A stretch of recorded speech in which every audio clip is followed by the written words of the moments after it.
샬롬, 하나님의 평강이 여러분의 삶에 가득하시길 바랍니다. 오늘 우리가 읽은 본문 말씀은 탕자 이야기로 굉장히 유명한 말씀이죠. 이 말씀을 저희 이 교회에서 좀 여러 번 설교한 것 같아요. 근데 매번 설교를 준비할 때마다 이 말씀은 지혜의 보고 같아요. 계속 새로운 것이 발견되어지고 새로운 깨달음이 주어집니다.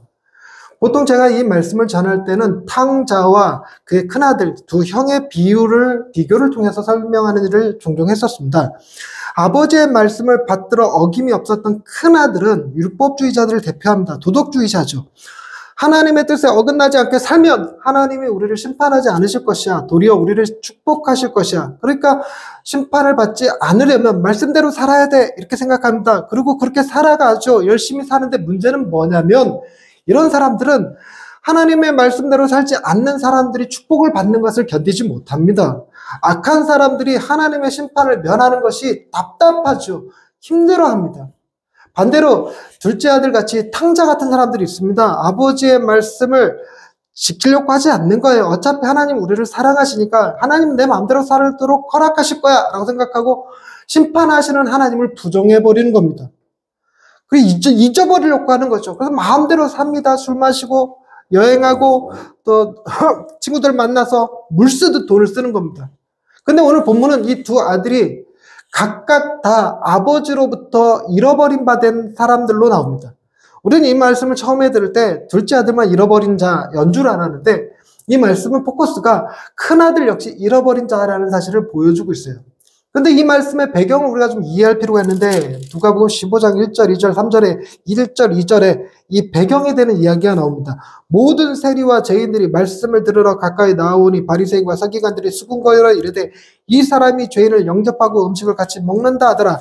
바리새인들이 보기에 예수님은 지금 세리와 죄인들과 함께 식사를 하고 있는 것이 못마땅했어요. 그래서 표현하기를 뭐라고 그러냐면 예수님이 저들과 같이 밥 먹는다 이런 정도로 얘기하는 것이 아니라 예수님이 저들을 영접했다 이러고 얘기해요. 여러분 영접한다라는 말의 의미를 가만히 생각해 보십시다. 제가 여러분들 집에 밥 먹으러 가면 여러분들을 저를 집으로 초대하고 집으로 불러서 친구랑 같이 밥 먹듯이 합니까? 아니면 귀한 분 오셨다고 좋은 방송 내주고 처음 쓰는 그릇들을 꺼내놓고 맛있는 음식 준비해서 영접해 주십니까? 둘 다 안 하실 것 같긴 한데 어찌됐건 한다면 어떤 쪽이겠어요? 그럼 제가 영접받겠죠. 우리는 친구를 불러서 밥 먹는 것하고 내가 존경하는 어느 어르신을 모시는 것하고 느낌이 다릅니다. 근데 예수님이 그 영접이라는 단어를 그 바리새인들이 써요. 그러니까 예수님이 지금 뭐 하고 있는 것처럼 보이냐면 세리와 죄인들과 함께 친구들 만나서 밥 먹는 정도가 아니라 또 이게 잘못 읽으면 세리와 죄인들이 예수님을 영접한다가 아니라 예수님이 마치 세리와 죄인들이 무슨 귀빈이나 훌륭한 사람이나 존경하는 사람들이나 되는 것인 양 영접하고 있다는 거예요. 아니 저들을 심판해야지, 저들을 책망해야지 왜 저들을 영접하냐?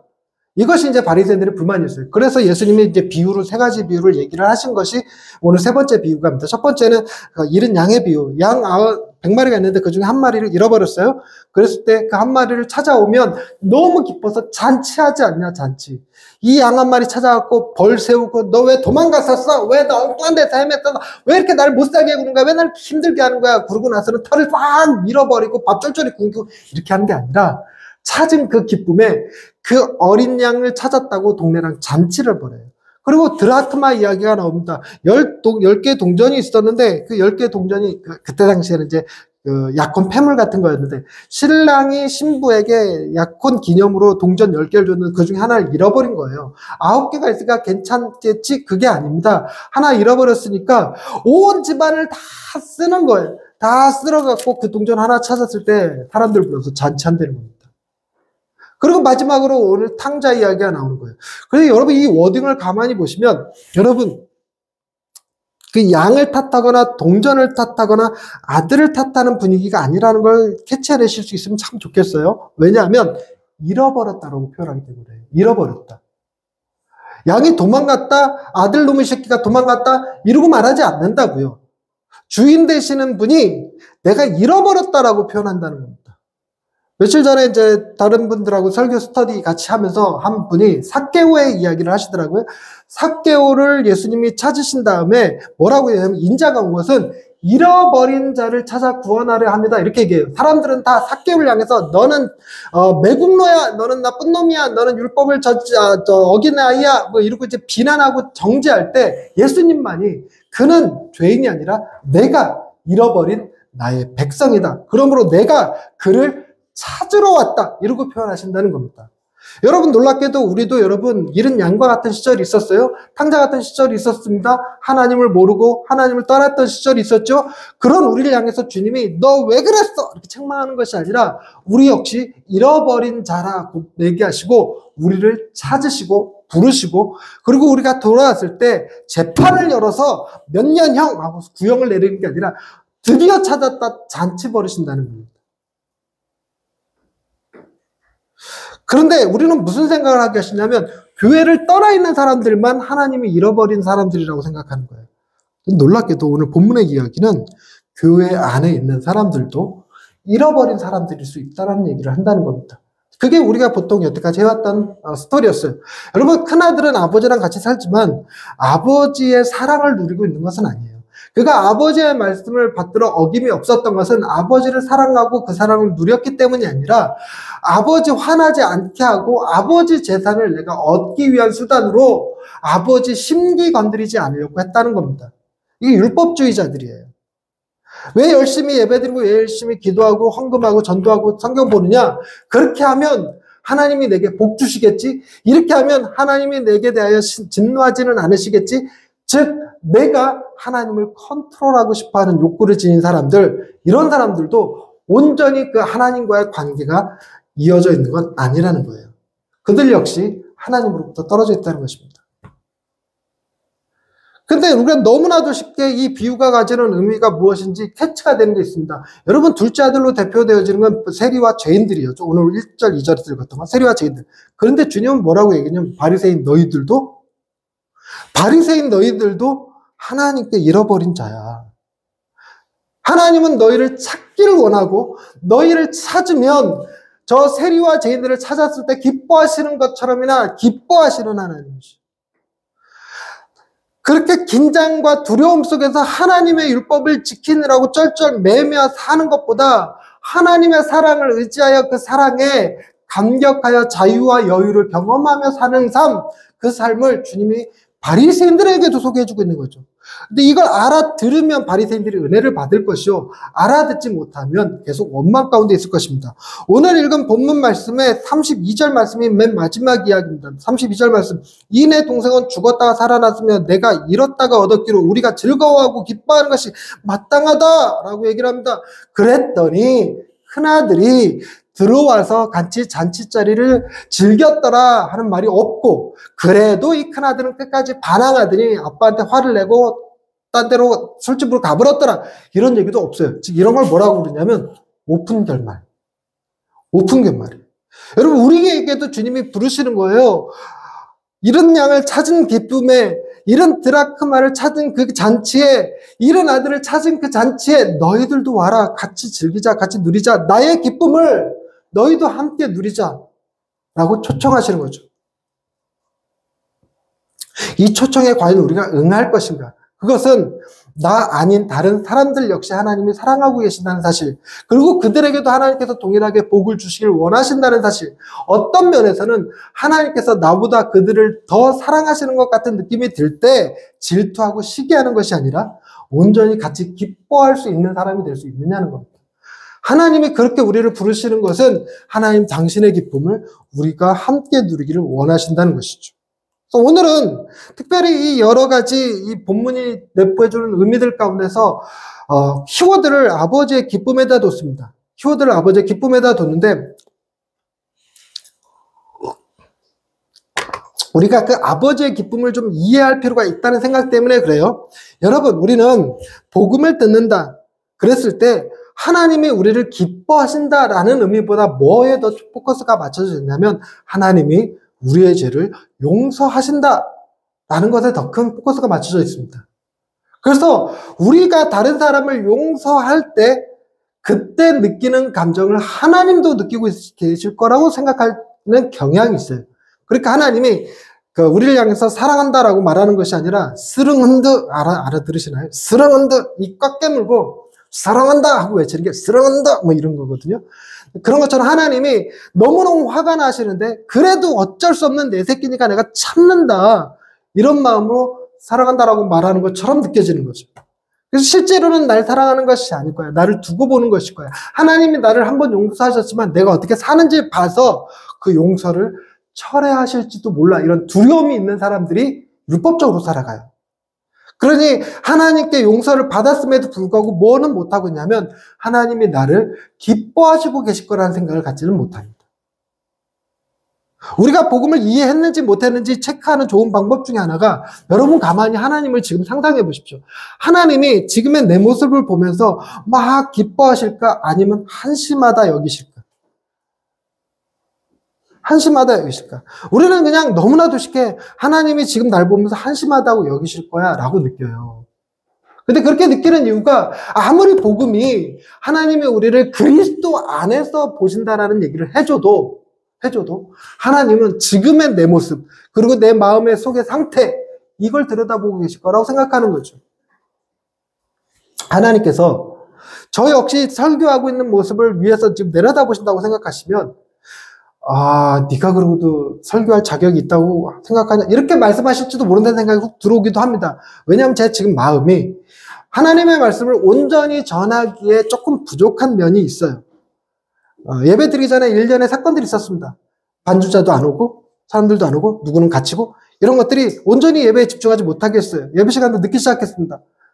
그래서 제가 하나님의 말씀을 하나님의 기쁨을 이 기쁨의 잔치를 설교해야 되는데 그럴 만한 자격이 내 안에 없다는 것이 확 느껴져요. 그러나 복음이 주는 유익이 뭐냐? 하나님이 지금 내 상태 내 마음을 그냥 보고 계시는 것이 아니라 그리스도 안에서 보고 계신다는 거예요. 그리스도 안에서 보고 계신다? 무슨 얘기냐면 나의 잘못을 보시는 것이 아니라 나를 위하여 행하셨던 그리스도의 선하신 일을 통하여 나를 보신다는 거예요. 그러니 하나님은 나를 보실 때 너무너무 사랑스럽고 아름답게 보고 계신다는 사실입니다. 굉장히 기뻐해서 그 기쁨을 이기지 못하여 한호성을 지르며 축제를 벌이고 있다 하는 그 느낌으로 보고 계신다는 거예요. 제가 제일 좋아하는 이미지는요. 지금 하나님께서 우리를 보실 때 어떻게 보시냐면 신부가 아주 예쁘게 단장한 신부가 결혼식장 저 끝에서 쫙 걸어 들어오는 것을 신랑이 눈에서 꿀이 뚝뚝 떨어지는 눈빛으로 쳐다보고 있는 것. 그렇게 주님이 우리를 보고 계신다는 겁니다. 우리의 행위로가 아니라 우리를 위해서 행하신 예수 그리스도의 일로 그렇게 보신다는 거예요. 그러니 여러분, 우리는 나를 보시는 하나님 아버지의 그 기쁨에 동참하실 수 있었으면 좋겠습니다. 하나님이 그렇게 초대하고 계십니다. 내 기쁨에 동참하라. 내 기쁨에 들어와라. 우리 같이 잔치하자라고 부르시는 거예요. 우리의 마음이 묘하게 하나님의 기쁨을 품고 살아가는 일이 잘 안 된다는 게 문제라는 것입니다.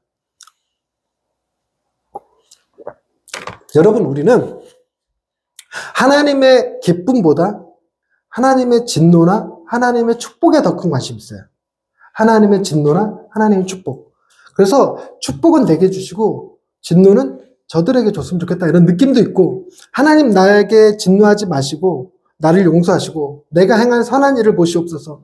내가 예배드렸고 헌금했고 기도했고 찬양했고 전도했습니다. 그런 내게 하나님 축복하셔야 맞는 것 아닙니까? 이런 생각을 가질 때가 많아요. 그런데 여러분 사랑이 주는 의미를 생각해 보십시다. 하나님께서 우리에게 사랑을 베푸셨어요. 어느 정도로 베푸셨습니까? 가장 완벽한 온전한 가장 큰 사랑을 베푸셨어요. 어떤 모습으로 베푸셨습니까? 당신의 아들을 우리를 위하여 십자가에 내어주시는 것처럼 사랑하셨다는 거예요. 내어주실 만큼 사랑하셨다는 거죠. 그러니 그 사랑이 너무 커서 그보다 더 큰 사랑을 받기는 불가능하고 우리가 하나님의 완벽한 사랑을 처음부터 받아서 그보다 낮은 사랑을 받는 것도 불가능합니다.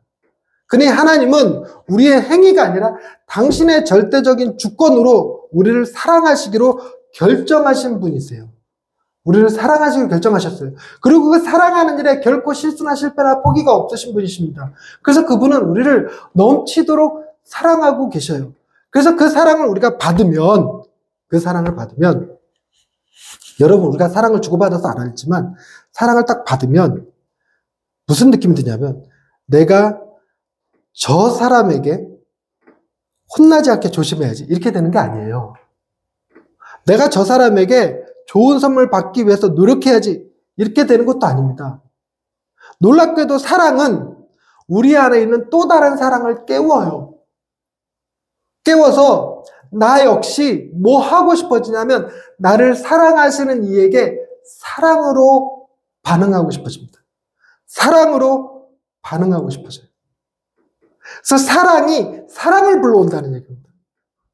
하나님은 우리에게 원하셨던 것이 바로 그것이었어요. 우리 안에 하나님 당신의 사랑을 주셔서 우리가 그 어떤 대가를 바라지 않고 우리가 그 어떤 두려움도 없이 그 사랑 안에서 하나님을 온전히 사랑할 수 있게 되는 겁니다. 하나님 앞에서 온전히 사랑할 수 있는 거죠. 여러분, 사랑하는 사람들을 보면서 그런 거 느끼십니까? 저도 가끔 제 딸아이를 이렇게 보면서 제 딸아이를 제가 너무너무 끔찍끔찍하게 사랑하거든요. 굉장히 많이 사랑합니다. 그러다 보니까 우리 딸이 울고 있으면 나도 힘들어. 우리 딸이 웃고 있으면 행복해. 그런 느낌 아시죠? 상대가 웃고 있으면 행복하고 상대가 울고 있으면 마음이 슬퍼. 그래서 어떻게 하든지 상대의 울음은 그치게 해주고 싶고 상대가 웃게 해주고 싶어요. 걔가 웃는 게 내가 행복해. 웃는 모습을 봤으면 좋겠어. 그래서 웃게 해주고 싶어요.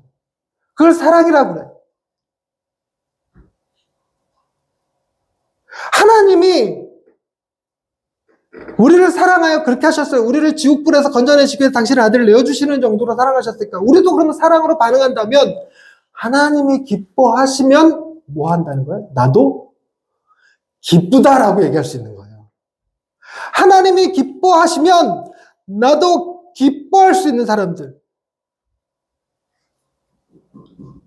그래서 세상에 있는 많은 사람들이 하나님을 기쁘시게 하기 위해서 행동할 때 그들을 질투하고 비교하고 그 안에서 열등감 느끼고 우울하고 이러지 말고 내가 못하는 그 일을 저들이 한 것으로 말미암아 그로 인해서 하나님께서 기뻐하신다는 상상만으로도 나도 덩달아 기뻐할 수 있는 사람들, 하나님의 나라가 확장되는 것만으로도 나도 즐거워하고 행복할 수 있는 사람들, 내가 직접 참여는 못할지라도 그렇게 해서 하나님의 기쁨에 동참할 수 있는 사람들이 되면 참 좋겠다는 것입니다. 그런데다가 여러분, 지금 제가 드리는 말씀은 그 사랑이 내 안에 있는 사랑을 깨워서 이거 결론으로 가고 있으니까 이거 놓치면 원리를 잊어버려요. 하나님의 사랑이 내 안에 있는 사랑을 깨워서 내가 하나님이 기뻐하시는 그 기쁨을 나도 기뻐한다 라고 말씀드렸어요. 그런데 하나님의 사랑이 가장 온전한 사랑이 내 안에 사랑을 깨우듯 여러분, 내 안에 있는 기쁨과 즐거움도 뭘 해야 살아날 수 있는 것이냐면 아버지의 기쁨을 내게 나누실 때 가능하다는 겁니다. 그걸 얘기하고 싶은 거예요. 우리가 아버지의 기쁨을 같이 기뻐해야 됩니다. 이게 그냥 우리의 의무예요. 희한하게 우리는 생각이 항상 그렇게 가요.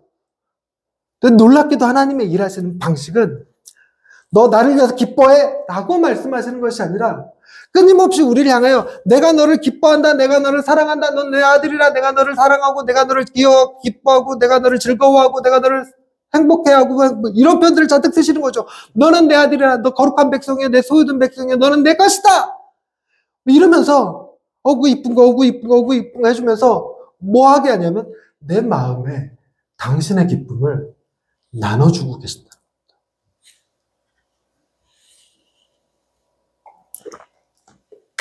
그러니 여러분, 우리가 하나님이 나눠주시는 그 기쁨을 외면할 때 우리가 하나님을 기뻐하는 건 기뻐하는 척만 하는 거예요.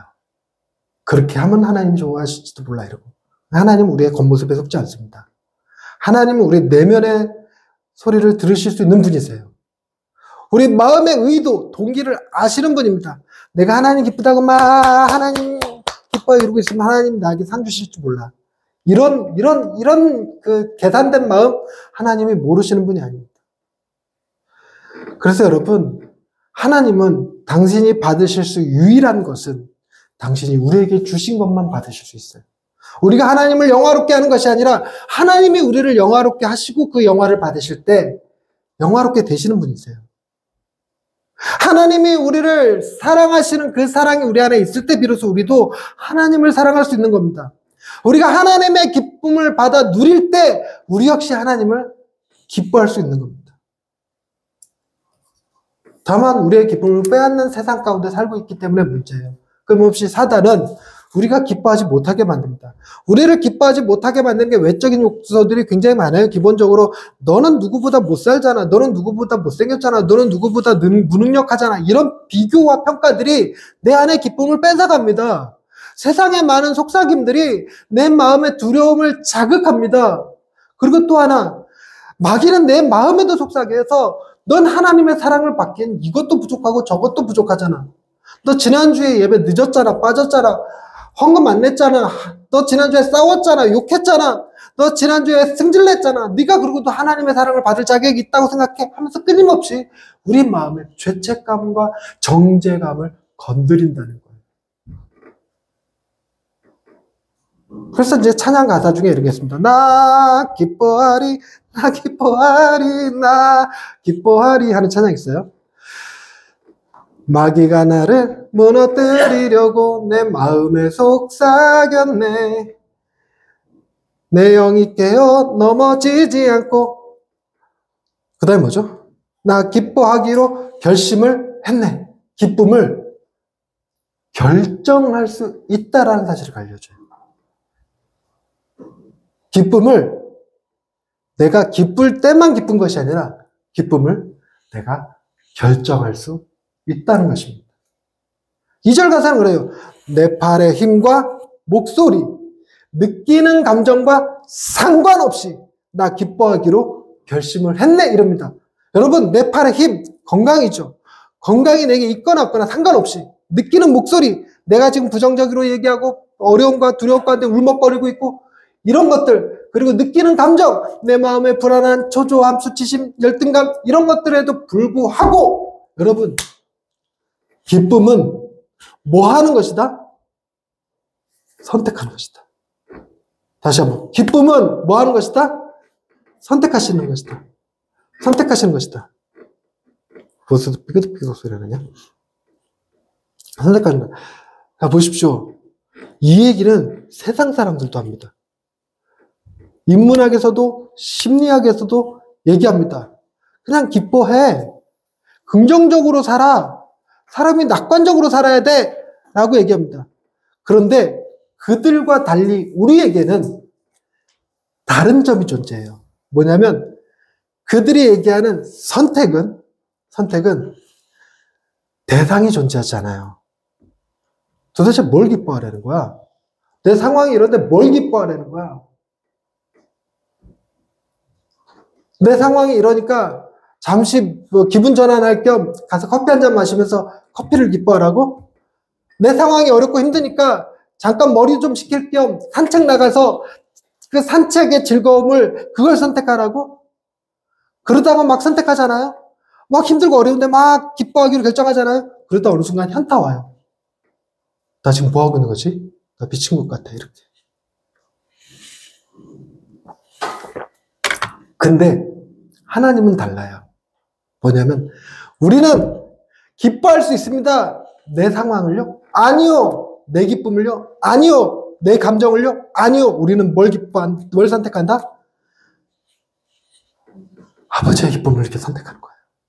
난 하나님의 기쁨을 선택할 거야.